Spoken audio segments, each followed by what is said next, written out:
Chapter 22. Along the corridor. Well, well, well, sighed Mr. Willy Wonka. 2 naughty little children gone. 3 good little children left. I think we'd better get out of this room quickly before we lose anyone else. But Mr. Wonka, said Charlie Bucket anxiously, will Violet Beauregard ever be all right again, or will she always be a blueberry? They'll dejuice her in no time flat, declared Mr. Wonka. They'll roll her into the dejuicing machine, and she'll come out just as thin as a whistle.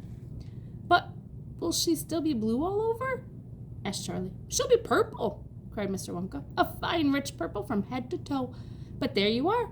That's what comes from chewing disgusting gum all day long. If you think gum is so disgusting, said Mike Teavee, then why do you make it in your factory?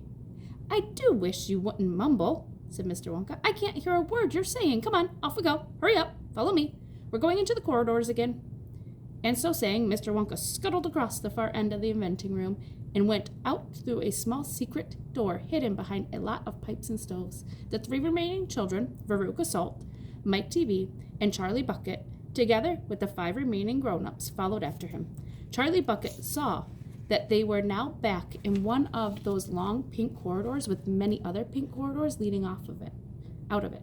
Mr. Wonka was rushing along in front, turning left and right and left, and Grandpa Joe was saying, Keep a good hold of my hand, Charlie. It would be terrible to get lost in here. Mr. Wonka was saying, No time for any messing around. We'll never get anywhere at the rate we've been going. And on he rushed down the endless pink corridors with his black top hat perched on top of his head and his plum-colored velvet coattails flying out behind him like a flag in the wind.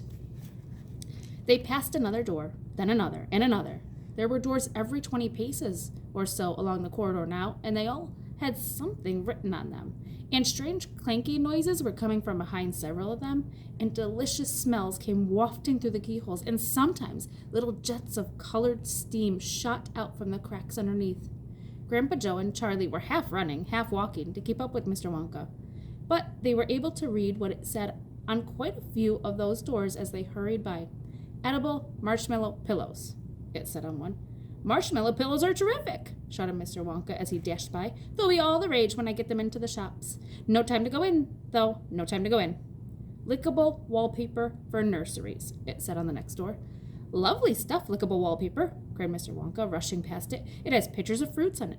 Bananas, apples, oranges, grapes, pineapples, strawberries, and schnozberries. Schnozberries? Said Mike Teavee. Don't interrupt, said Mr. Wonka. The wallpaper has pictures of all these fruits printed on it. And when you lick the picture of a banana, it tastes of banana. When you lick a strawberry, it tastes of strawberry. And when you lick a schnozberry, it tastes exactly like a schnozberry. But what does a schnozberry taste like? You're mumbling again, said Mr. Wonka. Speak louder next time. On we go. Hurry up. Hot ice cream for cold days, it said on the next door. Extremely useful in winter, said Mr. Wonka, rushing on. Hot ice cream warms you up no end in freezing weather.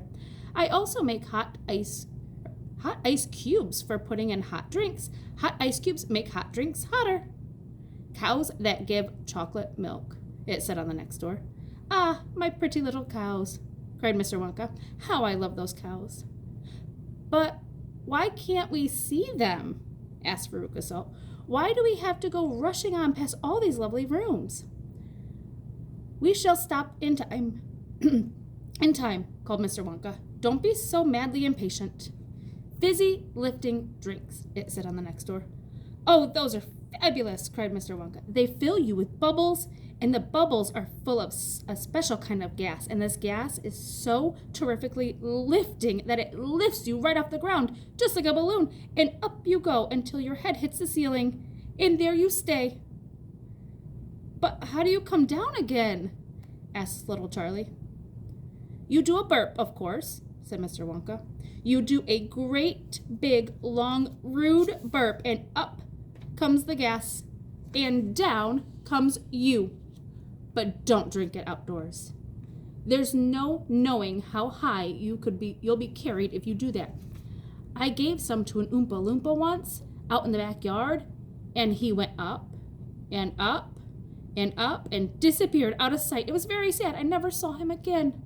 He should have burped, Charlie said. Of course he should have burped, said Mr. Wonka. I stood there shouting, Burp, you silly ass, burp, or you'll never come down again.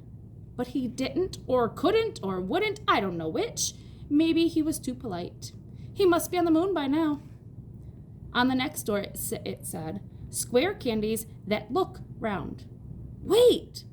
cried Mr. Wonka, skidding suddenly to a halt. "I am very proud of my square candies that look round. Let's take a peek."